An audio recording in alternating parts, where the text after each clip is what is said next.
Hola, bienvenida a RaiMed, tu canal. En el video de hoy vamos a hablar sobre el síndrome de anticuerpos antifosfolípidos.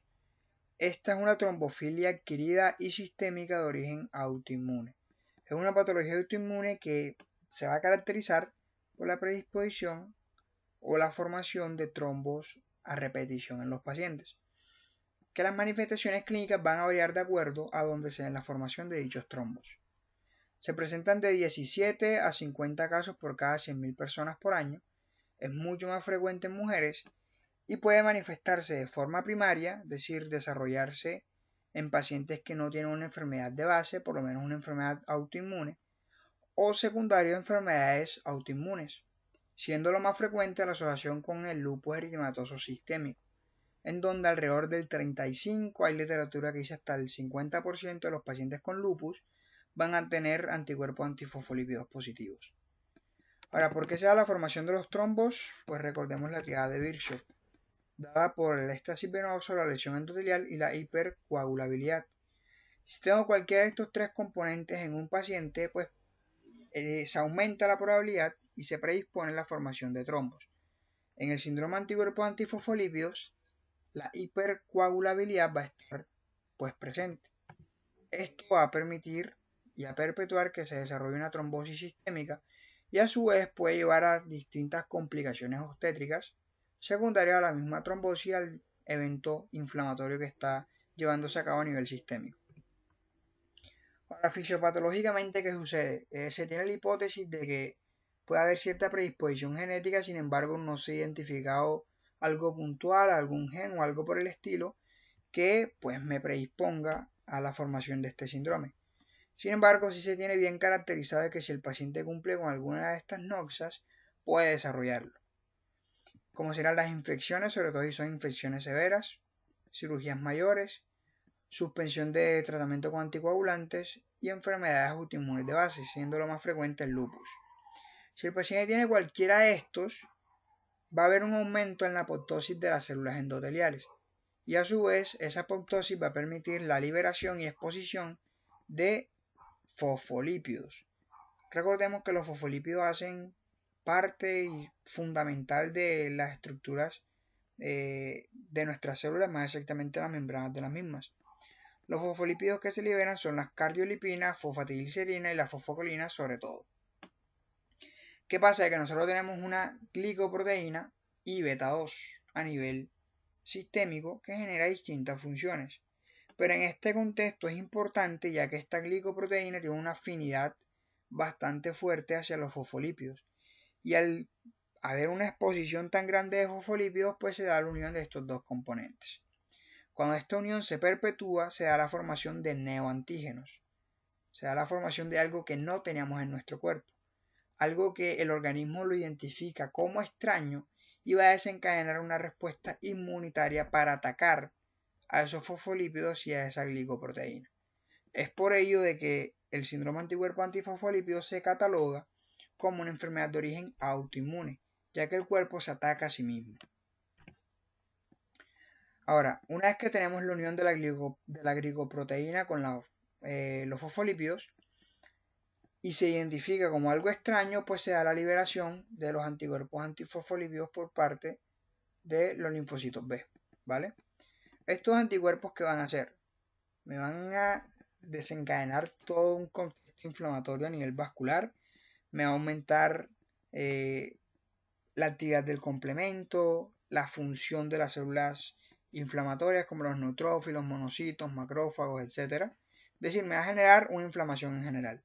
Además de esto, me aumenta y me predispone a la formación de coágulos. Esto ya que me va a aumentar a su vez la activación plaquetaria, la agregación de las mismas, me disminuye los factores anticoagulantes y me aumenta los procoagulantes, por lo cual me va a perpetuar y a facilitar la formación de trombos, ¿vale? A nivel de la placenta, ¿qué sucede? Secundario a toda la inflamación y a la formación de trombos comentado, en las pacientes que están embarazadas va a haber una interferencia en la formación como tal del trofoblasto y de las células de la decidua, por lo cual la placenta no se va a poder implantar bien, no va a funcionar bien y esto me puede llevar a abortos espontáneos, a RCIU y a distintas complicaciones que voy a comentar. Entonces, en términos generales, ¿en qué se resumen los anticuerpos antifosfolípidos? En que hay un contexto inflamatorio, una vasculopatía, una trombosis, y que todo esto en los pacientes embarazadas pues me va a llevar a complicaciones del embarazo. Las manifestaciones clínicas van a depender de dónde se desarrollen esos trombos. Vamos a tener una trombosis sistémica que va a afectar tanto capilares, venas como arterias, ¿vale? Entonces, lo más frecuente es que el paciente debute con una trombosis venosa profunda o inclusive con trombosis venosas superficiales. Pueden manifestarse inclusive con lívido reticularis. Dentro de las manifestaciones también tenemos el tromboembolismo pulmonar, la hipertensión tromboembólica crónica, que si quieren conocer un poco más sobre estos temas, voy a dejar fijados 2 videos donde hablo a mayor profundidad sobre esto.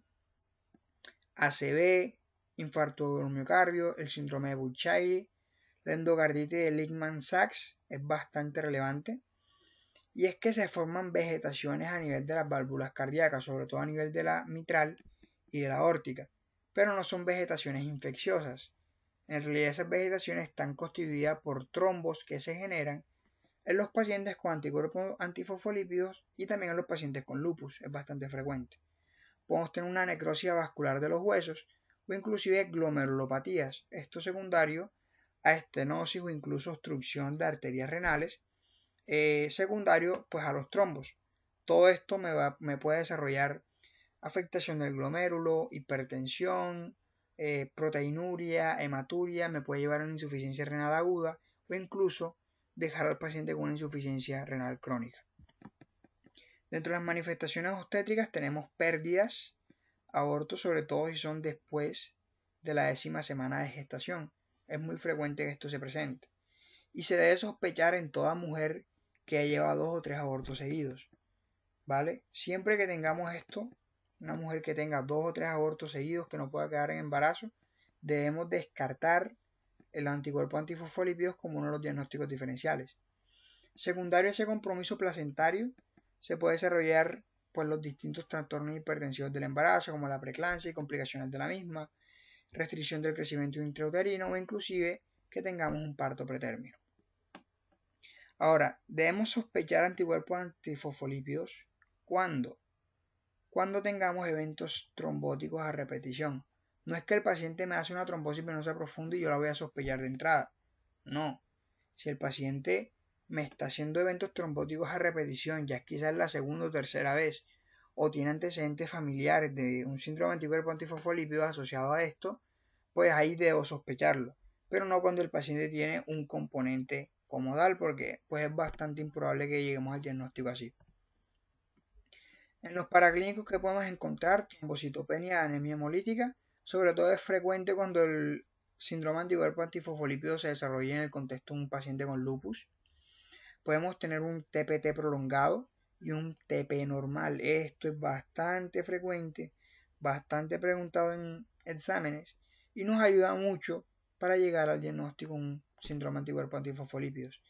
Además de esto, son pacientes que pueden tener las pruebas de sífilis positivas. Es decir, en realidad no tienen sífilis, sino que tienen un falso positivo.